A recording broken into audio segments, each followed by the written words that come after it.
Hello everyone, Hitesh here. Today we're gonna talk about the movie Resident Evil Final Chapter. ये इस series की छठी और आखिरी कहानी है. So without wasting time, let's start the movie. इस कहानी की शुरुआत में हमें बीते हुए 5 पार्ट्स का एक शॉर्ट एक्सप्लेनेशन देखने को मिलता है. हमें ये पता चलता है कि रैकून सिटी में एक हाइव नाम की लेबोरेटरी यानी कि एक लैब है जहां पर टी वायरस की बायोमैकेनिकल ट्यूब टूट जाती है, जिसकी वजह से उस पूरी लैब में और साथ ही उस लैब से बाहर निकलकर रैकून सिटी में भी वो पूरा टी वायरस अपना प्रकोप यानी कि कहर मचा देता है और देखते ही देखते पूरी दुनिया उस टी वायरस की चपेट में आ जाती है, जिसकी वजह से सभी जिंदा लोग ज़ॉम्बी में बदल जाते हैं. और यहाँ से अब कहानी शुरू होती है हमारे फाइनल चैप्टर की तरफ. हम ये देखते हैं कि एलिस अब वॉशिंगटन सिटी जो कि अब तबाह हो चुकी है वहां पर एक कोने के अंदर पड़ी होती है. जब उसकी आंख खुलती है तो उसे पता चलता है कि वॉशिंगटन सिटी अब पूरी तरीके से तबाह हो चुकी है. सभी लोग ज़ॉम्बी में बदल चुके हैं और अब कोई भी रहने लायक जगह नहीं बची है. अब क्योंकि वो उठती है तो उसे प्यास लगती है. वो पास ही के एक तालाब में पानी पीने के लिए जाती है, लेकिन तभी वहां पर एक डेड वॉकिंग ज़ॉम्बी आ जाता है और उस पर हमला कर देता है. लेकिन क्योंकि अब एलिस काफी सारे ज़ॉम्बियों से लड़ चुकी होती है तो उसे सब कुछ पता है कि कौन सा ज़ॉम्बी किस तरीके से वार करेगा, और वहीं वो उस डेड वॉकिंग ज़ॉम्बी को जान से मार देती है और वहां से आगे की ओर निकल जाती है. लेकिन तभी हम देखते हैं कि वहां पर एक फ्लाइंग बैट ज़ॉम्बी आ जाता है जो कि साइज में काफी बड़ा होता है. एलिस उससे बचने के लिए वहां पर मौजूद एक गाड़ी में बैठ जाती है और वहां से बचकर भागने लगती है. लेकिन क्योंकि वो ज़ॉम्बी इतना बड़ा और इतना शक्तिशाली होता है कि वो उस कार की छत फाड़ देता है और साथ ही एलिस पर काफी हमला करता है उसे जान से मारने के लिए. लेकिन एलिस काफी होशियार होती है और वो एक क्रेन के नीचे से निकल जाती है, जिससे वो बड़ा मॉन्स्टर उस क्रेन से टकरा जाता है और वहां पर एक बहुत ही जोर का ब्लास्ट हो जाता है. उसकी वजह से उस ब्लास्ट की वेव्स पूरी दुनिया में फैल जाती है और उसी वजह से रेड क्वीन को भी एलिस की नई लोकेशन का पता चल जाता है. जब एलिस उस कार से निकलती है तो वहां के जो सायरन होते हैं वो बजने लगते हैं. तब उसे पता लगता है कि यहाँ के जो सिविलियन कैमरा है यानी कि जो सीसीटीवी कैमरा है उसके अंदर रेड क्वीन ने उसे डिटेक्ट कर लिया है और अब रेड क्वीन एलिस से कांटेक्ट करने की कोशिश करती है. चलते चलते एलिस एक किसी छोटे तहखाने में पहुंचती है जहां पर उसे कुछ गन, कुछ चाकू और साथ ही लड़ने के कुछ औजार मिलते हैं. लेकिन तभी वहां पर एकदम से रेड क्वीन आ जाती है और रेड क्वीन एलिस को कहती है कि मैं तुम्हारी मदद करना चाहती हूँ. तब वहां पर एलिस रेड क्वीन को कहती है कि आखिर तुम ऐसा क्यों करना चाहती हो, क्योंकि तुम तो हमेशा से मुझे मारना चाहती थी और तुम ही ने ही ये पूरा वायरस इस दुनिया में फैलाया है, तो आखिर मैं तुम्हारी बात क्यों मानूं. तब वहां पर रेड क्वीन एलिस से कहती है कि ऐसा नहीं है, इसके पीछे कुछ राज छिपा है. अब यहाँ पर इस कहानी का सबसे बड़ा खुलासा होता है.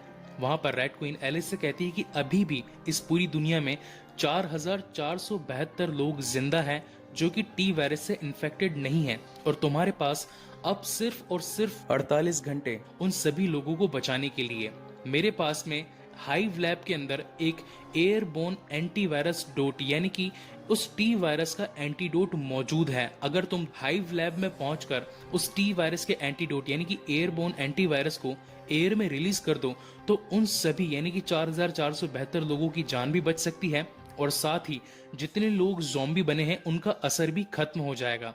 तब वहां पर एलिस कहती है कि मैं इन सभी बातों पर तुम पर विश्वास नहीं कर सकती, क्योंकि मैंने इससे पहले एल्बर्ट वेस्कर पर भी भरोसा किया था लेकिन वो मुझे धोखा देकर भाग गया. तब वहां पर रेड क्वीन एलिस को बताती है कि इसके पीछे एल्बर्ट वेस्कर की ही चाल थी.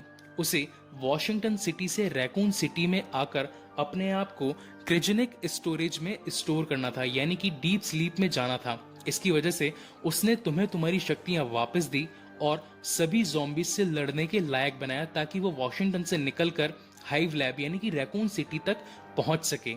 अगर तुम रैकून सिटी में आकर उस एंटीवायरस यानी कि जो एयरबोर्न एंटीवायरस है उसे हवा में फैला दो तो तुम्हारा काम बन सकता है और साथ ही सभी लोग इसकी चपेट से छूट सकते हैं. यहीं पर सीन चेंज होता है और हम देखते हैं कि अब एलिस रैकून सिटी के लिए वॉशिंगटन से निकल चुकी होती है और उसके पास में अब होते हैं सिर्फ और सिर्फ 48 घंटे लैब से उस एयरबोर्न एंटीवायरस को निकालकर पूरी दुनिया में फैलाने के लिए. लेकिन जब वो वहां से निकल रही होती है तब कुछ सैनिक आकर उसका रास्ता रोक लेते हैं और उसे बंदी बनाकर एक टैंक में कैद कर लेते हैं. वहां पर इस कहानी का एक और बड़ा खुलासा होता है. वहां पर हमें देखने को मिलता है डॉक्टर आइजैक्स जो कि इस पूरी कहानी के तीसरे पार्ट में मारा गया था एलिस के द्वारा। जब एलिस उसे देखती है तो वो शॉक हो जाती है। तब उसे पता चलता है कि उसने असली डॉक्टर आइजैक्स को नहीं मारा, उसने मारा था उसके क्लोन को।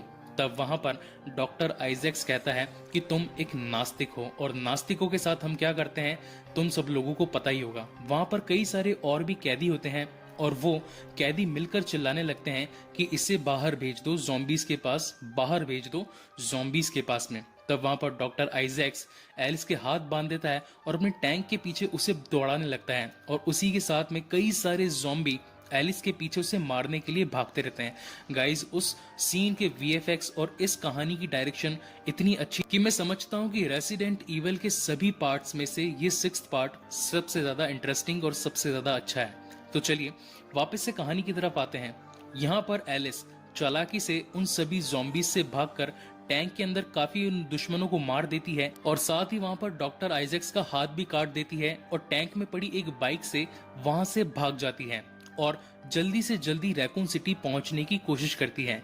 लेकिन जब वो वहां पर पहुंच रही होती है तो कई सारे और भी ज़ॉम्बी आकर एलिस पर हमला कर देते हैं। एलिस रुककर उन सभी ज़ॉम्बीज से लड़ने लगती है, लेकिन तभी वहां पर कुछ लोग आकर एलिस की मदद करते हैं और उसे उन ज़ॉम्बीज से छुड़वाते हैं। वो सभी एलिस को बचाकर एक बड़ी सी बिल्डिंग में उसे छिपा देते हैं। लेकिन थोड़ी देर में जब वहां पर एलिस उन सभी को अपना प्लान बताती है, मेरे पास अब सिर्फ 48 घंटे हैं उस एयरबोर्न एंटीवायरस को इस पूरी दुनिया में फैलाने के लिए, अगर ऐसा नहीं हुआ तो सभी लोग जान से मारे जाएंगे। तब वहां पर जो लोग जिन्होंने एलिस को बचाया था वो भी अब एलिस के साथ में हो जाते हैं और एलिस के साथ में आगे बढ़ने लगते हैं उस हाइव लैब की तरफ। इन सभी बातों का पता एल्बर्ट वेस्कर को चलता रहता है, क्योंकि उसके अंडर कंट्रोल में पूरे शहर के सिविलियन कैमरास यानी कि सीसीटीवी कैमरास होते हैं, और उन्हीं की मदद से एल्बर्ट वेस्कर उन सभी पर नजर रखे होता है।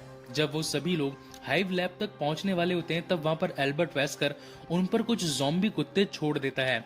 अब वो ज़ॉम्बी कुत्ते सभी मिलकर एलिस और एलिस की टीम पर हमला करने लगते हैं, लेकिन काफी चालाकी के साथ एलिस और एलिस की टीम उन सभी कुत्तों को चकमा देकर वहां से भाग जाते हैं और मेन वहां पर हाइव की गेट तक पहुंच जाते हैं। तब वहां पर एल्बर्ट वेस्कर पूरी की पूरी हाइव को सील कर देता है, यानी कि जिस गेट से उन लोगों ने एंट्री ली थी अब वो गेट भी बंद होने जा रहा था। कैसे तैसे करके वो उस गेट से अंदर पहुंच जाते हैं, लेकिन तभी वहां पर एल्बर्ट वेस्कर उस कमरे की टरबाइन को स्टार्ट कर देता है, जिसकी वजह से सभी लोग उस टरबाइन की ओर खींचे चले जाते हैं। वो उस टरबाइन से बचने की काफी कोशिश करते हैं, लेकिन इस कोशिश में वो नाकामयाब होते हैं और उनका एक साथी उस टरबाइन में कटकर मर जाता है। लेकिन उसके कटने से वो टरबाइन भी वहां पर बंद हो जाती है और सभी साथी आगे बढ़ने लगते हैं उस एयरबोर्न एंटीवायरस की तरफ। और जब एलिस आगे बढ़ने लगती है तो वहां पर एक और कमरा वहां एक्टिवेट हो जाता है। उस कमरे के अंदर कई सारे राज होते हैं, यानी कि हर कदम के आगे कुछ ना कुछ खतरा होता है,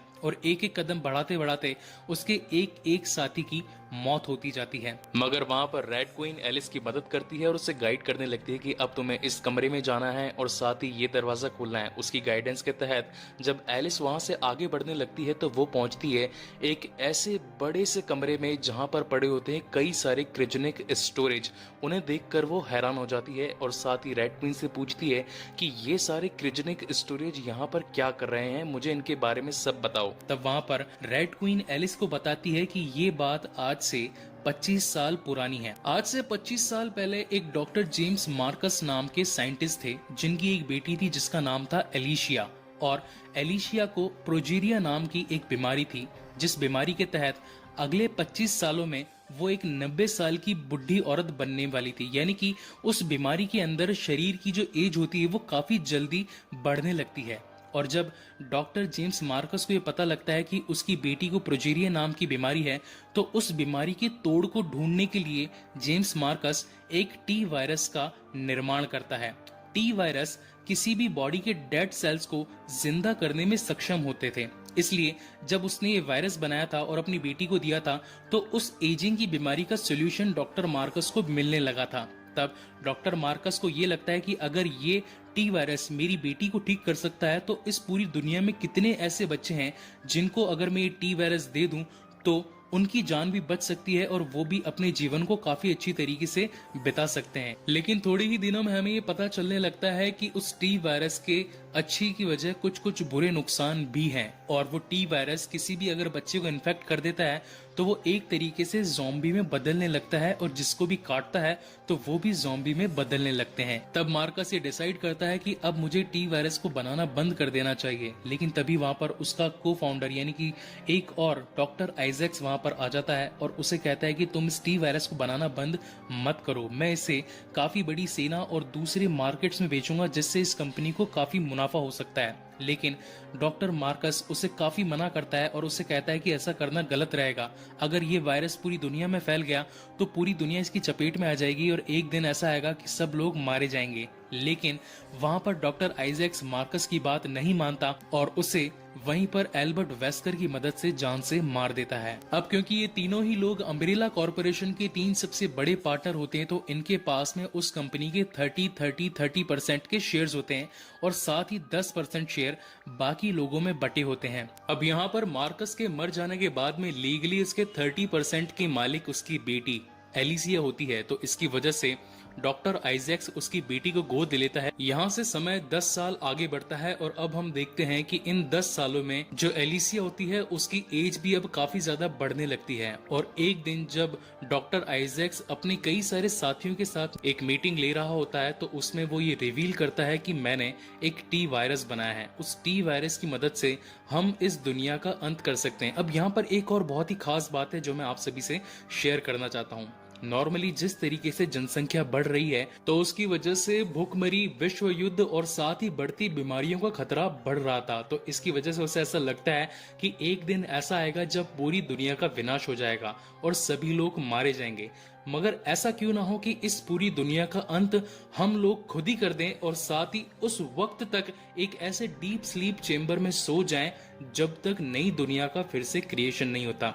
और इसी की वजह से डॉक्टर आइजैक्स चाहता था कि वो खुद ही इस टी वायरस को पूरी दुनिया में फैला दे, जिसकी वजह से सभी लोग मर जाएं और हमारे खास लोग एक क्रियोजेनिक स्टोरेज में सो जाएं काफी लंबे समय तक के लिए, और जब वो जागे तो उन्हें अपने सामने एक नई दुनिया मिले जीने के लिए। और यही वजह थी कि डॉक्टर आइजैक्स ने उस बायोमैकेनिकल ट्यूब को यानी कि टी वायरस को हाइव लैब के अंदर फैला दिया था। और जब एलिस वहां से आगे निकलने लगती है तो उसके सामने एक और नया डॉक्टर आइजैक्स सामने मिलता है। एलिस उस डॉक्टर आइजैक्स को देखकर फिर से शॉक हो जाती है और उसे ये पता चलता है कि ये भी एक क्लोन है। लेकिन तब डॉक्टर आइजैक्स उसे बताता है कि वो ही असली डॉक्टर आइजैक्स है और जिनसे अभी तक वो मिली थी वो सभी उसके क्लोन थे। और यहाँ पर एक और सबसे मेन बात कहानी की हमारे सामने आती है।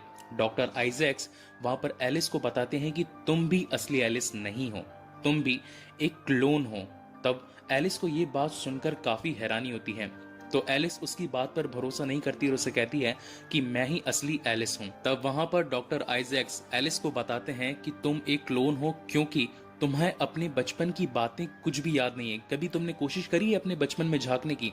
तब वहां पर एलिस डॉक्टर आइजैक्स से कहती है कि ये सब कुछ एक एक्सीडेंट के तहत हुआ, मैंने उस एक्सीडेंट में अपनी बीती सभी बातें भुला दी है, जिसकी वजह से मुझे मेरे बचपन की कुछ भी बात याद नहीं है। लेकिन डॉक्टर आइजैक्स बताते हैं कि तुम्हारा क्लोन तुम्हारे 25 साल की एज में बनाया गया था, इसकी वजह से तुम्हें अपने बचपन की कोई भी बातें याद नहीं है। तुम एलिशिया की ही कॉपी हो, तुम एलिशिया के डीएनए से बनाई गई एक क्लोन हो। एलिशिया जो कि जेम्स मार्कस की बेटी थी, जब उसे प्रोजेरिया नाम की बीमारी हुई थी तब जेम्स मार्कस ने उसके डीएनए, उसके हाव भाव और उसके बिताए गए सभी दिनों को रिकॉर्ड कर लिया था। लेकिन जब मैंने उसे मार दिया था तो उसकी की गई सभी रिसर्च, उसकी बेटी का डीएनए टेस्ट और उसकी सभी रिकॉर्ड की गई यादों से मैंने एक ऐसा सुपर कंप्यूटर बनाया जो कि मेरी इस पूरी लैब को कंट्रोल कर सकती थी, जिसे मैंने नाम दिया रेड क्वीन।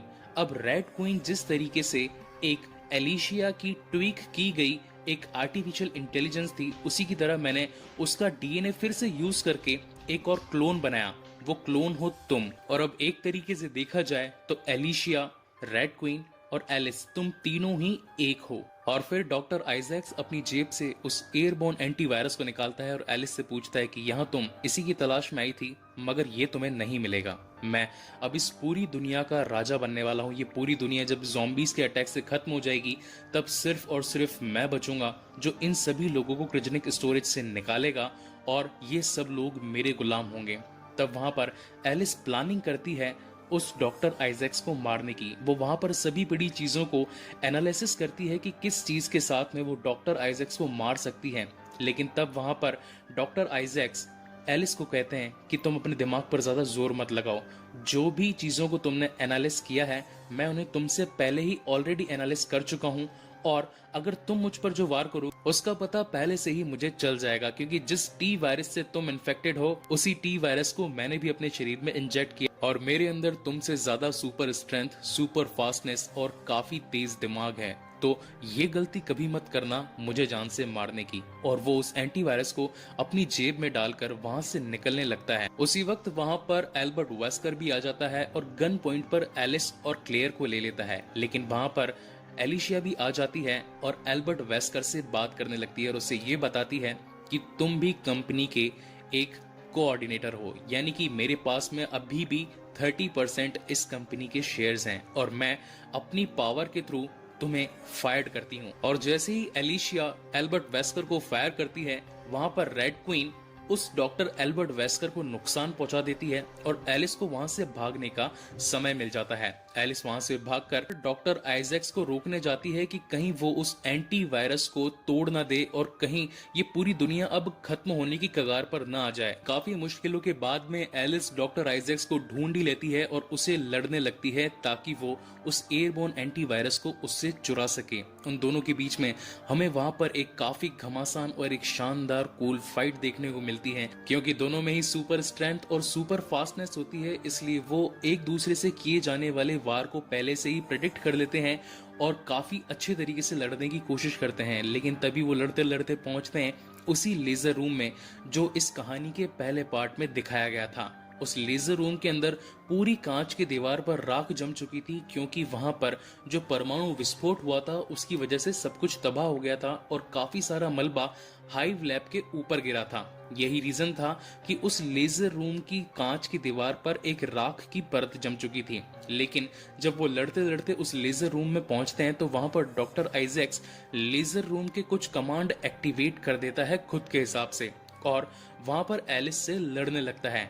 जैसे जैसे वहां की लेजर एलिस और डॉक्टर आइजैक्स पर बढ़ने लगती है तो आइजैक्स तो उनसे बचता हुआ निकल जाता है, लेकिन वहां पर एलिस को काफी मशक्कत करनी पड़ती है। और एक टाइम ऐसा आता है जब डॉक्टर आइजैक्स वहां एलिस को पकड़ लेता है और लेजर लाइट से उसकी उंगलियां काट देता है, और तभी एलिस उसकी जेब में एक बॉम्ब डाल देती है। डॉक्टर आइजैक्स एलिस को घायल करके उसे अपने आप से दूर फेंक देता है और तब एलिस हंसने लगती है और उससे कहती है कि यही तो मैं चाहती थी। और थोड़ी ही देर में वो अपने हाथ से उस ग्रेनेड की चाबी फेंकती है और वो ग्रेनेड उस डॉक्टर आइजैक्स की जेब में वहीं फट जाता है, जिसकी वजह से डॉक्टर आइजैक्स वहीं पर गिर जाता है और एलिस उसकी जेब में से एयरबोर्न एंटीवायरस निकालकर ऊपर छत की तरफ यानी कि जमीन की तह पर भागने लगती है ताकि वो उसे रैकून सिटी की जमीन पर नष्ट कर सके और उसका जो डोट है, एंटीडोट, वो पूरी हवा में फैलकर उन ज़ॉम्बीज को फिर से बदलकर इंसानी रूप में ला सके। और जब वो ऊपर जा रही होती है तो वहां पर डॉक्टर आइजैक्स फिर से जिंदा होकर अपने आप की बॉडी को रीजनरेट करके वहां पर एलिस से लड़ने पहुंच जाता है। लेकिन यहाँ पर कहानी में एक और ट्विस्ट आता है। वो जो पहला डॉक्टर आइजैक्स था जिसका हाथ इस मूवी के अंदर एलिस ने काटा था, वहां पर वो भी पहुंच जाता है और जब दोनों डॉक्टर आइजैक्स एक दूसरे को देखते हैं तो दोनों आपस में लड़ने लगते हैं और दोनों कहते हैं कि मैं असली हूं, मैं असली हूं। लेकिन जो असली डॉक्टर आइजैक्स होता है वो कहता है कि बेवकूफ, I am the real you. और ये बात सुनकर नकली डॉक्टर आइजैक्स को गुस्सा आ जाता है और वो चाकू से असली वाले को मार देता है। अब क्योंकि जो नकली वाला डॉक्टर आइजैक्स था उसके अंदर सुपर स्ट्रेंथ और फास्टनेस नहीं थी, उसी की वजह से एलिस वहां पर उसे मार देती है और साथ ही उस एयरबोर्न एंटीवायरस की ट्यूब को जमीन पर तोड़ देती है, जिसकी वजह से वहां पर जितने भी लोग जो ज़ॉम्बी बने हुए थे जो एलिस पर हमला कर रहे थे वो वहीं पर गिर जाते हैं और उन पर अब धीरे धीरे उस एंटीवायरस का असर होने लगता है। लेकिन उस एंटीवायरस के असर से एलिस भी वहीं पर गिर जाती है। अब यहाँ से अगले सीन में हमें दिखाया जाता है कि सुबह हो जाती है, लेकिन सुबह एलिस की आंख खुल जाती है। अब यहाँ पर एलिस सोचती है कि मुझे तो इस एंटीवायरस के डोट यानी कि ये जो एंटीडोट था इसकी वजह से तो मुझे मर जाना चाहिए था, क्योंकि मेरे शरीर के अंदर भी टी वायरस है और ये एक एंटीवायरस यानी कि टी वायरस का तोड़ है, तो मैं जिंदा क्यों हूँ। तब वहां पर क्लेयर आ जाती है और एलिस को बताती है अब तुम्हारे डीएनए ने इस क्लोन शरीर के साथ में इस तरीके से मोल्डिंग करी है कि तुम्हारा शरीर भी अब एक असली शरीर के रूप में बिहेव करने लगा था, और साथ ही मुझे एलिशिया ने उसकी यादें तुम्हें देने के लिए कहा है। और वहां पर जब एलिस उसकी यादों को खोल के देखती है तो हमें एलिशिया का बचपन दिखाया जाता है, जहां पर उसकी एज कुछ 10 या 12 साल थी और वो अपने पिता के साथ काफी खुश थी। और इन्हीं यादों के साथ में अब एलिस इस पूरी दुनिया में अपनी एक नई जर्नी की शुरुआत करती है, क्योंकि अभी भी इस दुनिया में 4472 लोग जिंदा थे जो कि टी वायरस से इन्फेक्टेड नहीं थे। और यहीं पर ये कहानी खत्म होती है। गाइस, आपको ये कहानी कैसी लगी प्लीज मुझे लाइक और कमेंट करके जरूर बताएं।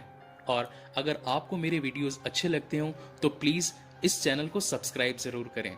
इसके बाद में मैं अपने चैनल पर कंप्लीट MCU यानी कि मार्वल सिनेमैटिक यूनिवर्स की पूरी सीरीज लाने वाला हूं। तो जिस तरीके से आपने अपना सपोर्ट मुझे मेरे पुराने वीडियोस पर दिया था, मैं चाहता हूं कि आने वाली इस सीरीज को भी आप अपना फुल सपोर्ट और फुल लव दें। So thank you so much guys for watching this video. मिलते हैं अगले वीडियो में।